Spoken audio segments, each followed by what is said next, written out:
आप लोगों को मैंने इन्फॉर्म भी किया था और बाकी टीचर्स ने बताया होगा कि हम क्लासेज आगे बढ़ाने के प्लान में है। 11th के लिए भी प्लानिंग है और वो भी जेई और नीट की तैयारी के साथ में। तो फेयरवेल तो है ही है ये, और ये फेयरवेल ये है कि अभी आप लोग सेकेंडरी एग्जाम कंप्लीट कर रहे हैं, सेकेंडरी, इसके बाद आप जाएंगे हायर सेकेंडरी। ओके, तो आपका जो करियर का फाउंडेशन है वो बन गया है। अब इस पे आपको अपने करियर की बिल्डिंग्स तैयार करनी है। तो इसलिए जो है ये फेयरवेल है आपके सेकेंडरी के लिए। हायर सेकेंडरी में आपका फिर से वेलकम रहेगा।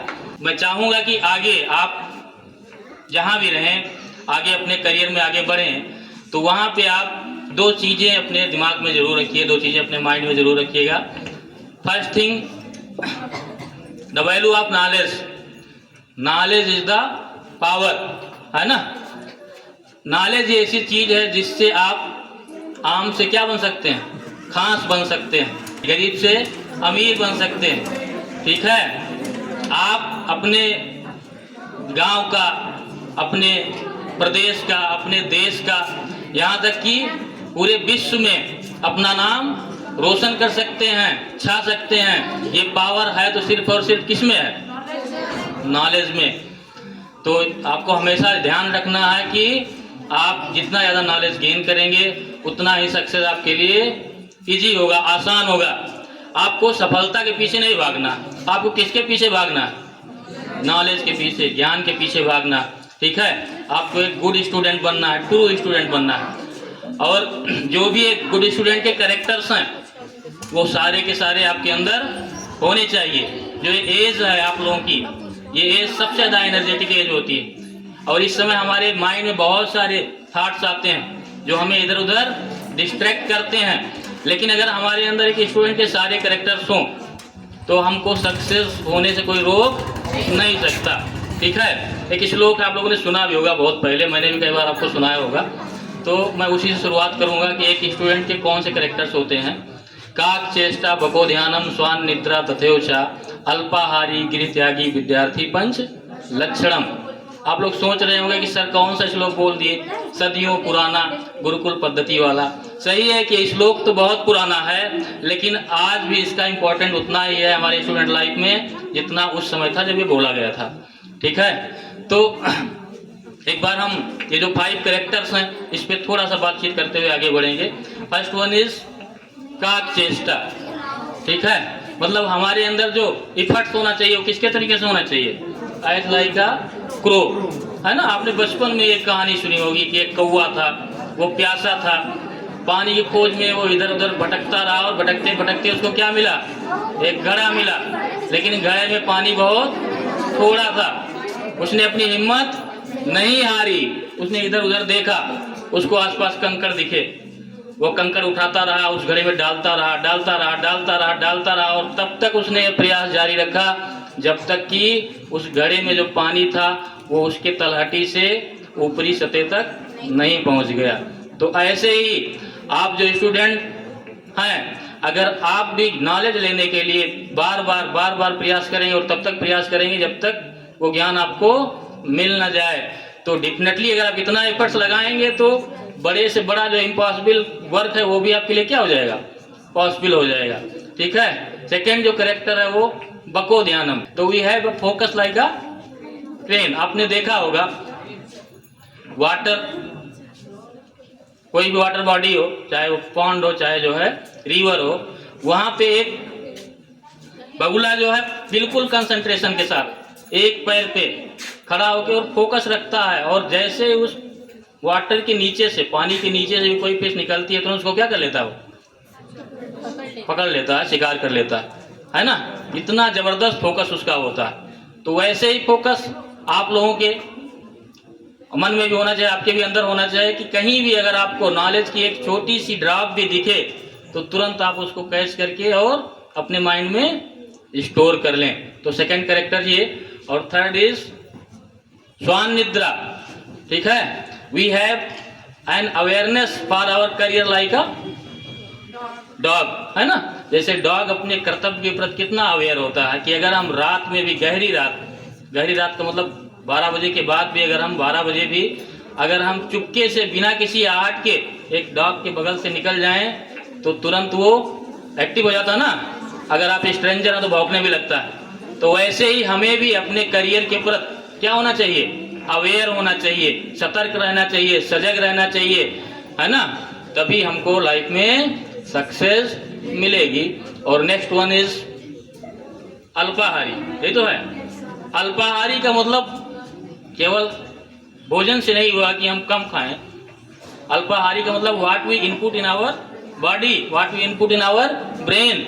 क्या हम देखते हैं, क्या हम सुनते हैं, क्या हम खाते हैं, क्या हम सोचते हैं, ये सारी चीजें जो हम अपनी बॉडी में इनपुट करते हैं, that should not be unwanted. Unhealthy चीजें, अनवांटेड चीजें अगर आप जरूरत से ज़्यादा अपने अंदर इनपुट करेंगे तो उससे जो हेल्दी चीजें हैं, जो जरूरी चीजें हैं, वो उन चीजों के लिए आपके पास स्पेस नहीं बचेगा, जगह नहीं बचेगा, और आगे चल के आपके करियर के लिए वो क्या होंगे, हार्मफुल होंगे। होंगे कि नहीं होंगे। तो हमको ध्यान रखना चाहिए कि जो भी चीजें हम अंदर ले रहे हैं, चाहे वो देखते हुए, चाहे सुनते हुए, है ना, चाहे जो है सोचते हुए, वो हमेशा क्या हो, हेल्दी हो, जो हमारे लिए बेनिफिशियल हो। एंड लास्ट इज क्या बचा भाई, गृह त्यागी। गृह त्यागी जब वो गुरुकुल पद्धति थी, जबकि मैं बात कर रहा हूँ, तब तो वास्तव में लोग जो एजुकेशन लेते थे कहाँ लेते थे, आश्रम में लेते थे। लेकिन आज के टाइम इसका मतलब है कि we should leave our comfort zone, है ना। ऐशो आराम की जिंदगी छोड़नी पड़ेगी। आपने देखा होगा कि पहले भी जो ऋषि मुनि थे वो क्या करते थे, हिमालय की कंदराओं में जाके तपस्या करते थे, और जब तप करके आते थे तो उनके अंदर क्या आता था, नॉलेज, पावर, है ना। वो जिसको श्राप दे देते थे वो क्या हो जाता था, हो जाता ना, सही हो जाता था, ठीक है ना, भस्मासुर। तो भस्मासुर वाली बात नहीं है ये। तो जिसको वो पावर अगर आपको लेना है तो आज के टाइम में क्या करना पड़ेगा, सेक्रीफाइस, त्याग, है ना। आप चाहेंगे आप मोबाइल भी चलाते रहें, अपनी रील भी बनाते रहें, सेल्फी भी बनाते हैं, और साथ में जो है आप नीट और जेई भी क्वालिफाई कर जाएं तो पॉसिबल नहीं है, ठीक है। आप अपना फेवरेट सीरियल भी देखते रहें, और साथ ही साथ आप चाहें कि हम क्लास में टॉप कर जाएं तो पॉसिबल नहीं है। आप ठंडी में जो रजाई ओढ़ के पढ़ाई करें तो निद्रा तो आपको आएगी ही। तो इसलिए हमको सेक्रीफाइस करना पड़ेगा, जो भी ऐशो आराम की चीज़ें हैं उनको त्यागना पड़ेगा, तब करना पड़ेगा, तभी हमको लाइफ में सक्सेस मिलेगी। तो आपको एक ट्रू स्टूडेंट बनना है, और उसके लिए जो कैरेक्टर्स हैं ये आपको अडॉप्ट करना है ना। तभी आप आगे चल के लाइफ में सक्सेस होंगे। तभी आपका जो तप है भाई, बचपन से नर्सरी से आज तक आप क्या कर रहे हैं, पढ़ाई तो कर रहे हैं, और पता चला आगे आप भटक गए, तो भटक जाएंगे तो आपका करियर भी क्या हो जाएगा, लटक जाएगा, है ना। तो इसलिए जो है आपको फोकस करना है to gain knowledge. First things ही हमको नॉलेज लेना है। हम जितना ज़्यादा फोकस करके नॉलेज लेंगे, हम सक्सेस के उतने क्या हो जाएंगे, नज़दीक पहुंच जाएंगे। और सेकेंड थिंग्स है to be gratitude who help you to build your career, है ना।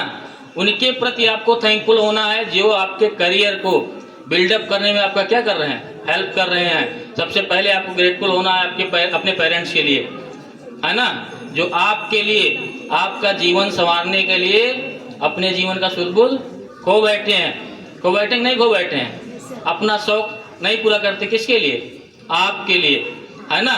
अपने लिए अच्छे कपड़े नहीं लेते जिससे आपको अच्छा कपड़ा दिला सके, आपको अच्छे ड्रेस दिला सके, है ना। आपकी छुट्टी जैसे होती है, आप कितना खुश होते हैं घर जाने के लिए। मॉर्निंग में आते हैं और इवनिंग में छुट्टी होती है, और आप घर जाने के लिए खुशी के मारे बेचैन हो जाते हैं। आप में से तमाम बच्चे ऐसे होंगे जिनके पेरेंट्स कहीं बाहर जॉब करते हैं, कुछ लोग तो फॉरेन में भी होंगे जो तो 2-2 साल पहले जो है वहाँ से बैक होते हैं। क्या उनके मन में कभी इच्छा नहीं होती कि हम शाम को अपने फैमिली के साथ रहें, होती होगी ना। लेकिन आपके लिए वो कि आपका करियर समरे जो है, आप आगे चल के ग्रोथ करें, इसके लिए वो अपना परिवार त्याग के, अपना समाज त्याग के, अपना देश त्याग के बाहर जो है कितने कष्ट में रहते हैं ना। इसीलिए कि आपकी लाइफ जो है बिल्ड हो, है ना।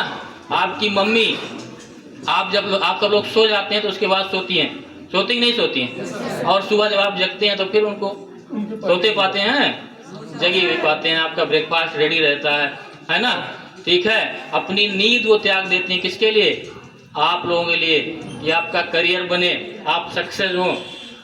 तो बेटा उनके लिए, है ना, जब उनको ज़रूरत हो आपकी, अभी आपकी ज़रूरतें वो पूरी कर रहे हैं, नहीं पूरी कर रहे हैं, तो जब उनको आपकी ज़रूरतें हैं तो आपको इग्नोर नहीं करना। सबसे बड़ा कष्ट होता है एक पेरेंट्स को कि जब वो आपको पढ़ा लिखा के आपको सफल बना देते हैं और जब हम बड़े हो जाते हैं तो उनको क्या करते हैं, इग्नोर करते हैं। पता चला आप में से तमाम लोग सक्सेस होके कहीं फॉरेन में जाके बस गए, है ना, और मम्मी पापा यहाँ वृद्धाश्रम में पड़े हुए हैं। तो ये आपको ध्यान देना है कि उन्होंने जो आपके लिए किया है उसके बदले में आपको भी उनके लिए करना है, करना नहीं करना, है ना, बहुत कर रहे हैं आपके लिए। सेकंड, ग्रेटिट्यूड आपको देना है अपने टीचर्स को, जो आज भी आपके लिए विद्यार्थी बने हुए, स्टूडेंट बने हुए हैं। आपके टीचर्स आपके लिए अभी भी पढ़ते हैं, तमाम कंटेंट कलेक्ट करते हैं कि जिससे आपको बेहतर से बेहतर नॉलेज दे सकें, ज्ञान दे सकें, और वो ज्ञान आपके करियर में आपके लिए काम आए, है ना। तो उनके प्रति भी आपको हमेशा थैंकफुल रहना चाहिए। जो भी टीचर आपके टच में रहे हों या फिर आगे चल के और भी होंगे, तो उनके प्रति हमेशा थैंकफुल आपको होना चाहिए। और टीचर को चाहिए क्या, टीचर को यही चाहिए कि आप सफल हों, सक्सेस हों, और कहीं रास्ते में आपसे मुलाकात हो जाए आपके टीचर की तो एक नमस्ते, गुड मॉर्निंग, गुड आफ्टरनून या पैर छू के प्रणाम करना, यही उसके लिए इतना आपने कर दिया तो वो क्या हो जाएगा, हैप्पी हो जाएगा। उससे बड़ी खुशी उसके लिए कुछ भी नहीं है। आज क्लास 10th का फेयरवेल है, इसके बाद आपका बोर्ड एग्जाम भी है, हमें लग रहा है 24 से ये ना। और एज ए सेंट जोसेफियंस हम लोगों ने एक बहुत बड़ी लकीर बनाई है आपके जो सीनियर थे इससे पहले, है ना, और मुझे उम्मीद है कि आप उस लकीर से भी बड़ी लकीर बनाएंगे, है ना। तो जैसा कि ये हमारा चौथा बैच है, हमें लग रहा 4th बैच है। सबसे पहला बैच जो कोविड टाइम पे था, उस समय जो रिजल्ट था हाईएस्ट वो 82% के आसपास था मुझे लगता है। सेकेंड ईयर का जो बैच गया उसमें 2 बच्चे 90+ गए, है ना, और एक बच्चा जो था सनी, वो डिस्ट्रिक्ट मेरिट में उसने जो है अपना स्पेस बनाया, हमें लगा 94 पॉइंट समथिंग था उसका। लास्ट बैच जो गई बहुत अच्छा परफॉर्मेंस गया, 5 बच्चे जो है 90+ गए, और उसमें से क्या नाम उसका, दिव्यांशी श्रीवास्तव, दिव्यांशी ने जो है डिस्ट्रिक्ट में 7th रैंक उसने जो है हासिल किया 96% के आसपास। और मुझे लग रहा है कि ये जो बैच है ये सबसे बेस्ट बैच है अब तक का। तो इस बार जो है आप सारे जो पिछले रिकॉर्ड हैं उसको क्या कर देंगे, ध्वस्त कर देंगे, कर देंगे नहीं कर देंगे? yes, sir. कर देंगे।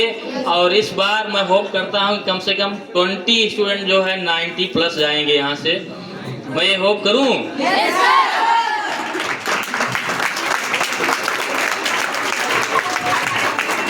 और आप इस बार डिस्ट्रिक्ट ही नहीं यूपी मेरिट में भी अपना स्थान बनाएंगे। तो ये बचा हुआ रिमेनिंग 10 डेज है, आई थिंक 10 डेज है, 9-10 डेज जो भी है, इसमें आप सब कुछ भूल के, है ना, और अपना पूरा फोकस, पूरी एनर्जी कहाँ लगा देंगे, अपने प्रिपरेशन पे, है ना, अपना बेस्ट देंगे, जिससे आपको आउटपुट क्या मिले, बेस्ट मिले। इसी के साथ में इन अंत में 2 लाइनों के साथ, है ना, अपने वर्ड्स को जो है विराम देना चाहता हूँ, क्योंकि हमारे भी चिंतित जी हैं, सुशील सर हैं, और आप लोग काफ़ी अच्छे वक्ता हैं, तो आपको भी आप लोग सुनिए।